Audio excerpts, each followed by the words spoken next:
Welcome to Morlight TV. I remain your host, Morlight. Nigerian youth seem to be waking up from their slumber as many of them are beginning to canvass for the fact that we need to renew Nigeria by getting rid of the ancestors in Aso, says the Nigerian youth. Nigerian youth, both at home and in diaspora, keep saying they are tired of having the ancestors at the corridors of power. Aso Rock is not an old people's home. So why is it that we have all the old people concentrated in Aso Rock? As a matter of fact, these old people are still the old hands who have been in power 30 years ago, 20 years ago, and it's like they keep recycling themselves over and over again. Must it be the old people that will be our leaders? I mean, some people may argue that what is it about the old people?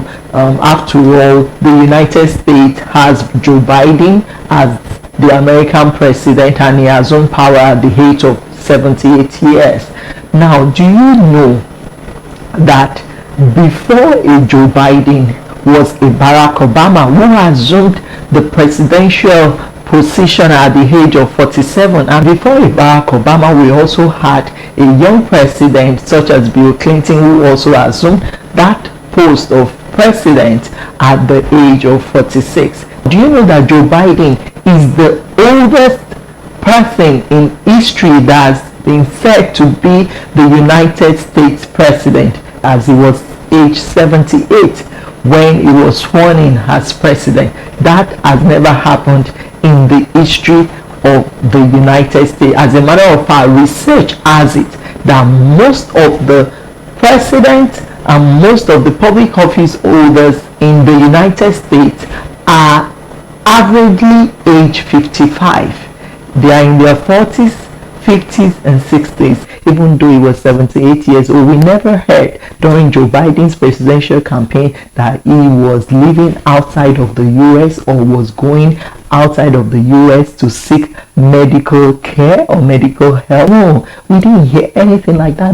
This man, though he was 78 years old, is still very much alert. Now that the youth are condemning the idea of having another old and another old man at the corridor of power, we will not blame them, because these youth have seen hell from the hands of this old political class. They don't want the old people anymore. They have seen that these old people have nothing new to offer them.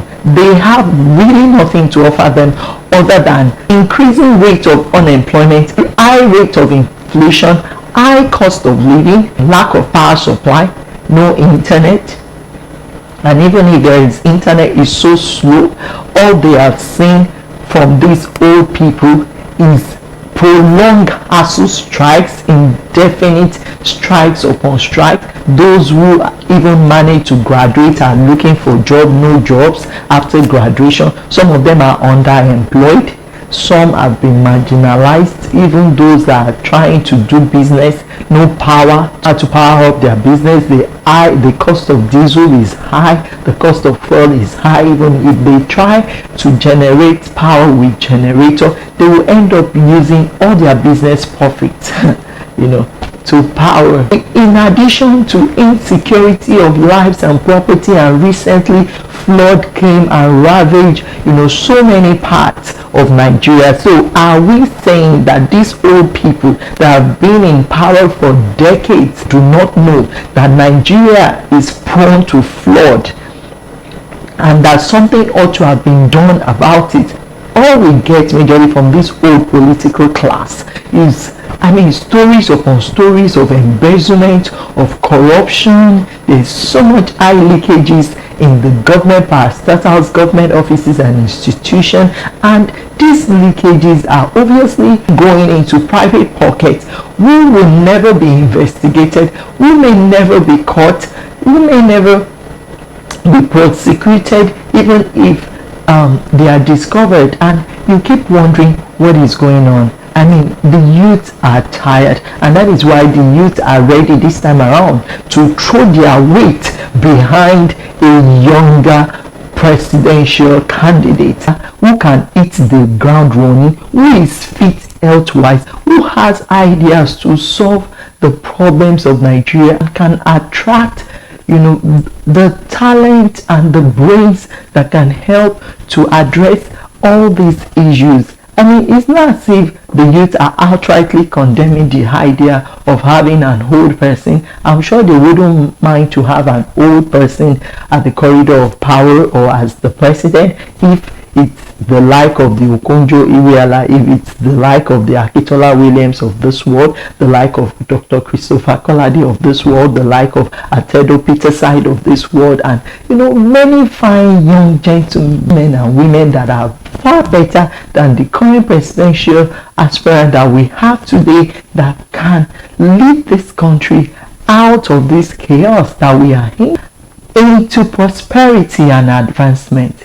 We have credible hands, competent hands that can do this job better than these old people now clamoring for power again. And little wonder do you see many of the youth finding a renewed hope in someone like a Peter Obi, who is the Labour Party presidential candidate. I mean, many of them feel that he will be coming with a new vigor, with a new idea, with fresh ideas. I mean, this is a vibrant man that we know that when he gets into power, he will most likely get younger men like himself who are intellectually sound, who are technocrats, who are competent in handling economic issues, socio-cultural issues, addressing the issue of our insecurity, and will put the right peg in the right hole.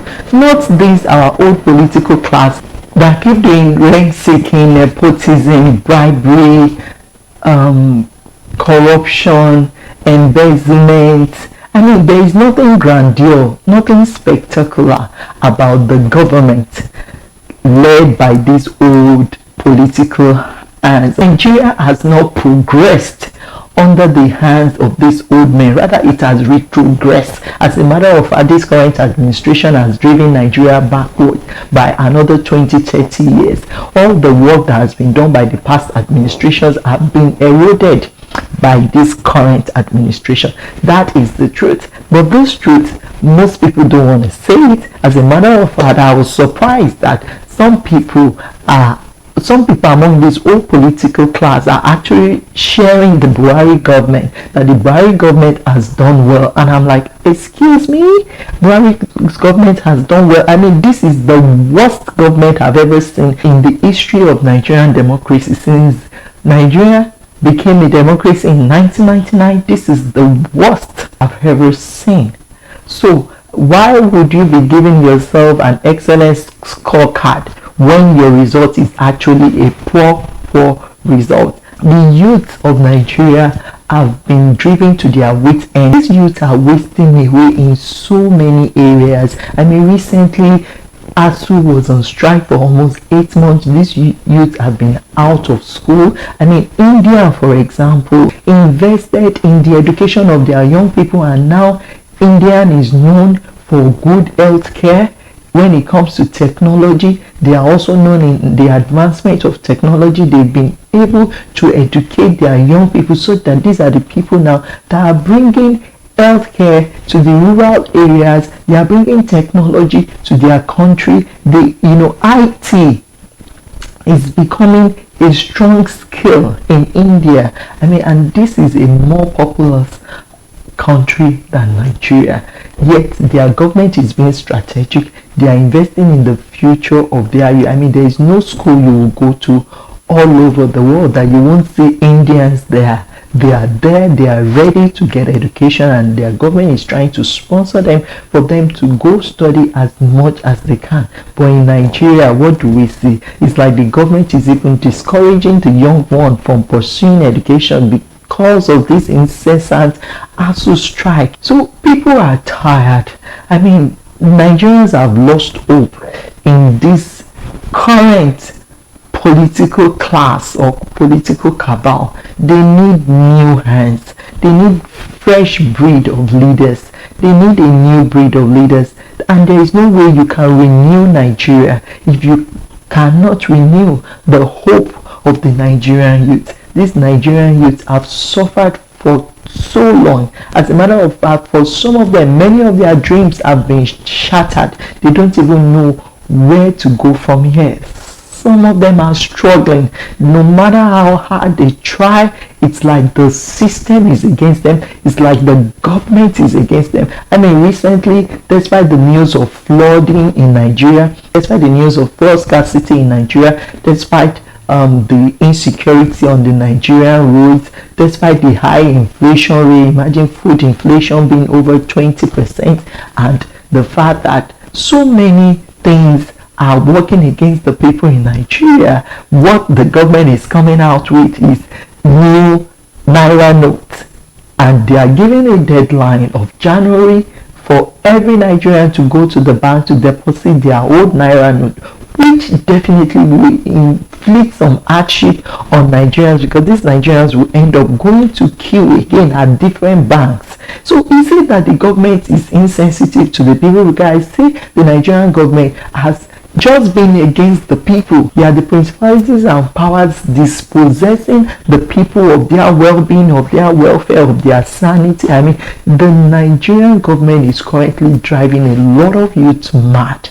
I mean, these same youth, when they leave the country, you realize that they thrive wherever they go all over the world. They thrive, they do well. So why can't we create the same enabling environment for the Nigerian youth in Nigeria? I mean, we shouldn't drive everyone to a state of hopelessness. It is not good for our image as a country. It is not good for nation building when everyone in the country is feeling helpless, is feeling hopeless. They don't even know what to believe anymore. As it is, everyone is tired. And the best you can do when you have been pushed to your wit's end is to ensure you don't sell your vote, is to ensure you vote for the right candidate. I mean, try new hands, let's get rid of these old hands. I mean, Aso Rock is not old people's home. We don't want people anymore at the corridors of power who will be sleeping on duty. No, we will be asking questions about inflation, and their answers to the question will be about farmers and herdsmen, and you are wondering of what correlation. I mean, we don't want people who have retired in their minds and in their brain filling our political offices or occupying political offices in Nigeria. We want people who are research oriented, know what to do to solve the economic problem of this nation. We need sensitive men and women with compassion, with empathy, not the ones that don't care about the feelings of Nigerian and the Nigerian people, and they just keep hitting them hard and harder and harder and harder by the day, and you keep wondering, is it that our government have lost their conscience? The sad part is that these same people always think that for them to lead and rule Nigeria is their birthright. Mo ti ń ṣèyí bọ̀, ọjọ́ ti pẹ́. Ẹgbẹ́ kìíní wá, èmi ló kàn. When are we going to break that yoke from off our neck and set the people free and let the people for the first time enjoy true democracy in their own country? There is no way we can renew Nigeria if we do not carry along these young people, if we do not empower our young people. Inclusion is key. You have to include and engage them productively, harness their strength, channel their positive energy towards constructive causes for us to see this renewed Nigeria. I mean, they are the game changer in today's politics, and our ancestors will be ignoring them at their own peril.